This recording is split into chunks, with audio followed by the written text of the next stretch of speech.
The other day, I had a naked Jewish lawyer bring me pie. Maybe the most sublime experience one can have on this earth. But it's an interesting side note. You tell this to men, typically they perk up at the word naked.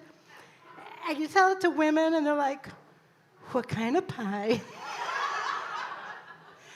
But my life wasn't always like this. I was married for 30 years. My husband was like one of those solid, stable, you know what I mean? Like he didn't ride a motorcycle. He wasn't a drummer. He was like a regular solid, maybe even stuffy. He had Scandinavian furniture and a top-of-the-line cappuccino maker. And sex was dull and infrequent. But I made that trade-off women make in their 20s when you give up the notion of ever having fun again. And instead, you get security in a Toyota Prius. And I would still be living that good enough life, but everything changed one day. I was at work, phone rang, it was my son. He said, Mom, the FBI's here. Dad's been arrested. Like, what? You know, Daddy? And I raced home. There were 7 FBI agents in my house, and they're running up and down the stairs looking for cell phones and laptops, trying to gather evidence. And it's weird what goes through your head because I had cleaned that weekend, and I'm like, thank God, you know? And they sat me down, 2 of them, and they're like, did you know that your husband was at the airport? No. Did you know that he was meeting a woman and her 13-year-old daughter for a sex adventure? No, I didn't know that. And they told me he had $400 in his pocket, and they had emails, like dozens and dozens of emails with incriminating evidence as he was planning for this adventure.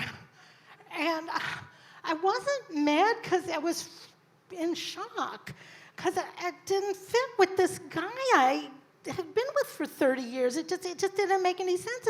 It's like those pictures where, like, is it a rabbit or is it a duck? And you can see both, but not at the same time. Like I just didn't know what was going on, and I was like, I got to talk to him. I've got to talk to him, and I was too worried about him to be angry with him because, like, what's happening to him in prison? Do they have cappuccino? They do not. And it takes a few months to get, like, through the background checks to go visit. And they hid him at the detention center at 7th and Arch. You guys familiar with that? It's kind of like Northern Liberties, but without the liberty. And I almost didn't get in. I kept setting off the metal detector. You know, I would do beep. I'm like, what the hell, you know, beep. And, you know, thank God there were some mafia wives in the waiting room, and they were like, honey, are you wearing an underwire? Take off your bra. Which is not a good look for me. But I finally got in, and he's like, Margie, I'm so sorry. I want to make it up to you. He's very logical, you know. He said, I want to make it up to you. How are you going to make it up to your wife that you're trying to have sex with? Like, what are you going to do, fuck an old lady and split the difference? But, you know, he said he could, from his window, he could see these double-decker buses go by. He's like, when I get out, I'm going to, yeah, take you on a double-decker bus ride. I'm like, sure, that'll make up for it. I just, like, didn't know what to think. I was freaked out, and how am I going to pay the bills? I mean, there's so many things that go through your head, and I couldn't cry. I was just like, I couldn't cry, and I thought, I need catharsis. I need to process this. So I went to a blues bar. The problem was it was in Chestnut Hill, so none of the musicians had actually been through anything.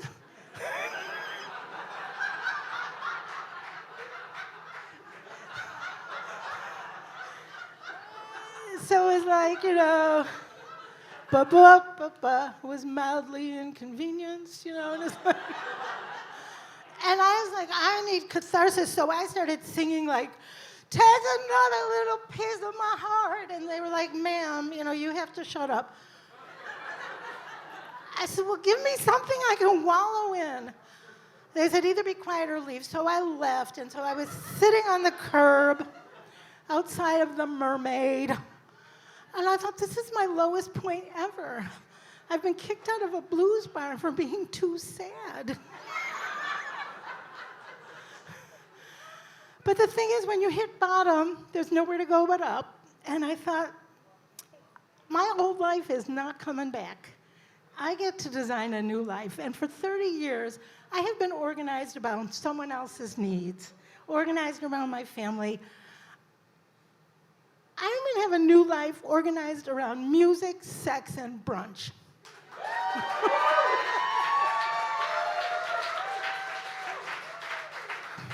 And I didn't know if that was really going to happen for me because I know I'm not all that, but apparently I'm all this.